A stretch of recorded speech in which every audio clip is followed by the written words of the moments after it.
Goitacast, trazendo informação, entretenimento e opinião.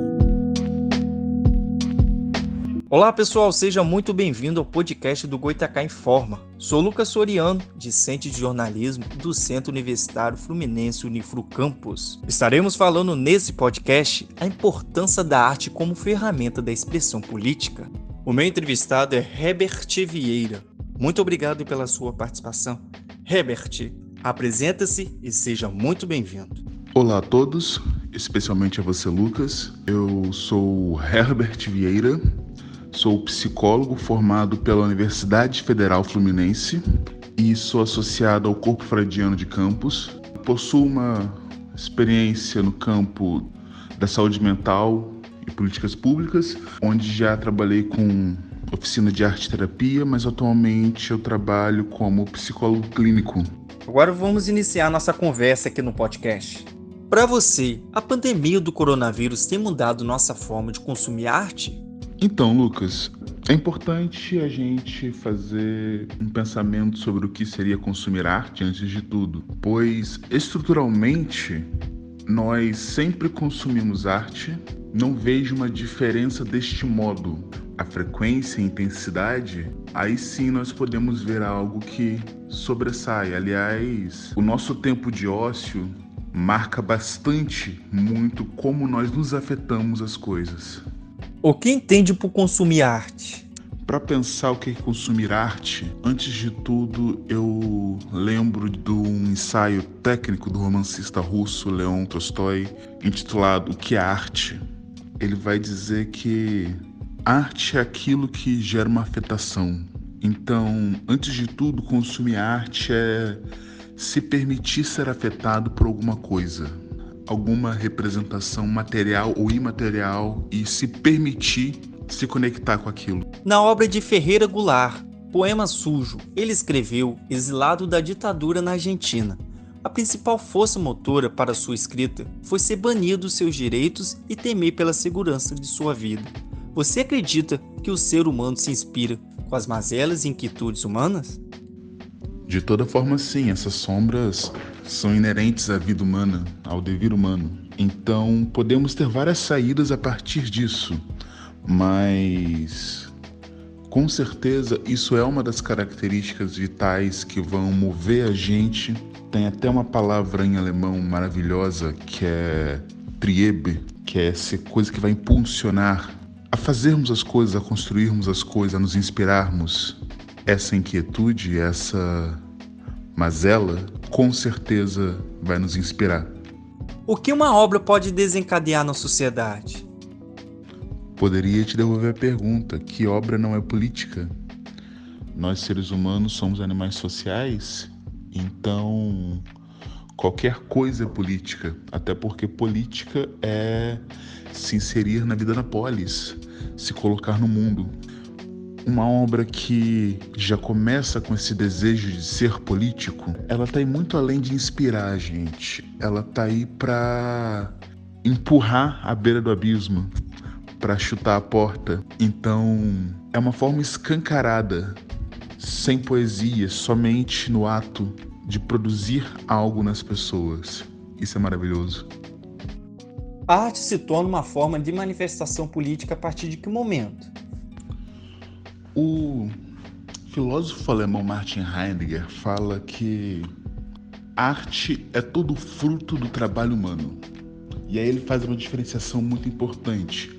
Existem artes vulgares, que são coisas que têm uma utilidade prática, que ele vai chamar de Schaft. Em alemão seria algo como artesanato. Seriam carros, aviões, casas, roupas.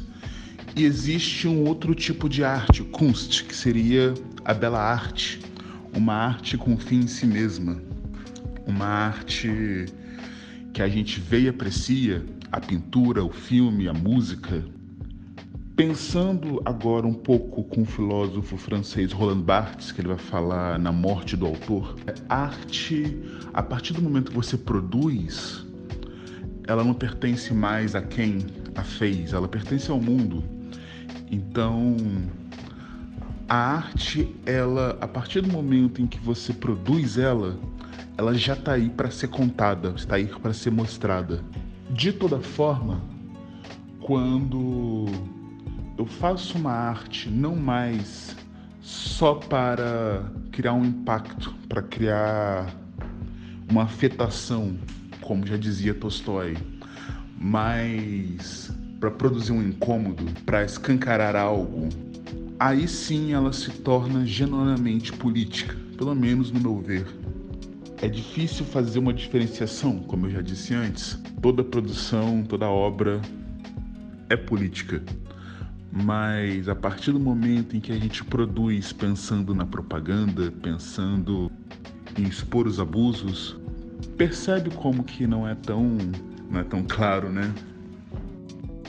No cenário político, onde as pessoas pedem um novo golpe militar, você sugere alguma obra que relata como foi a ditadura no Brasil?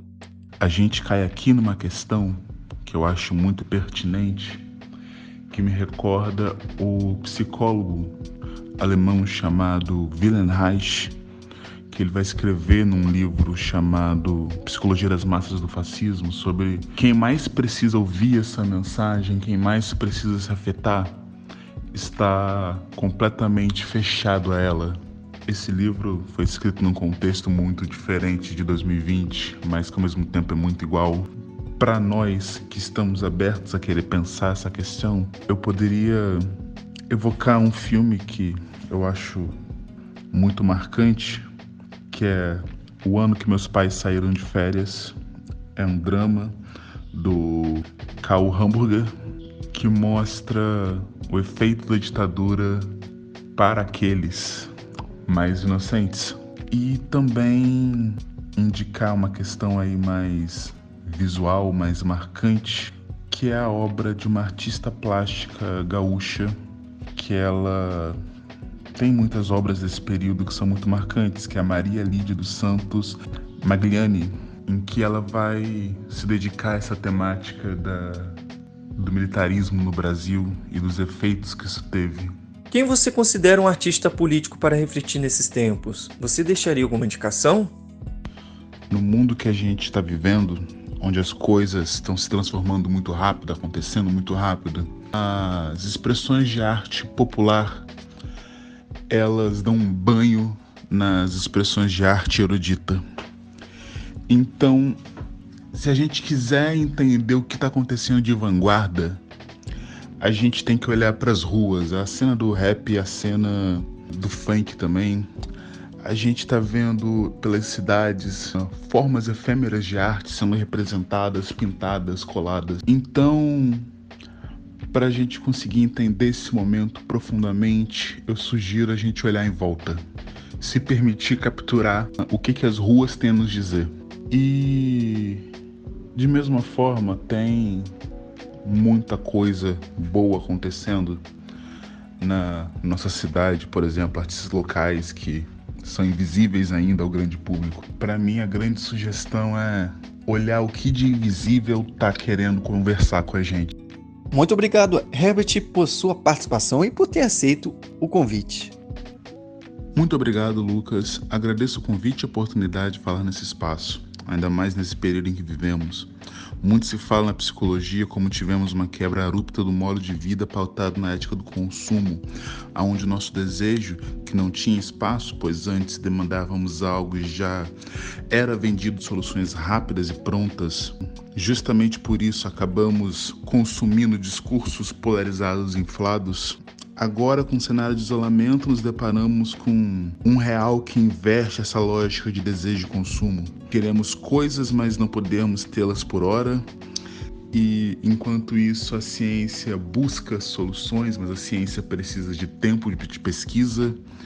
A filosofia não pode trazer um conforto rápido, porque ela demanda tempo de reflexão para entender os fatos, mas pelo menos a gente tem a arte. A arte, ela mostra o que é agora, porque ela reflete o que sentimos, o que vivemos, o que pensamos, de uma maneira que, por não necessitar de palavras ou de elaboração, ela tem um poder muito grande.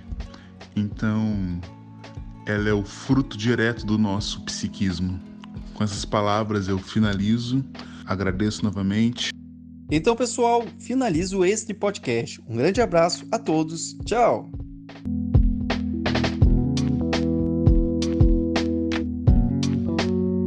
Goitacast, trazendo informação, entretenimento e opinião.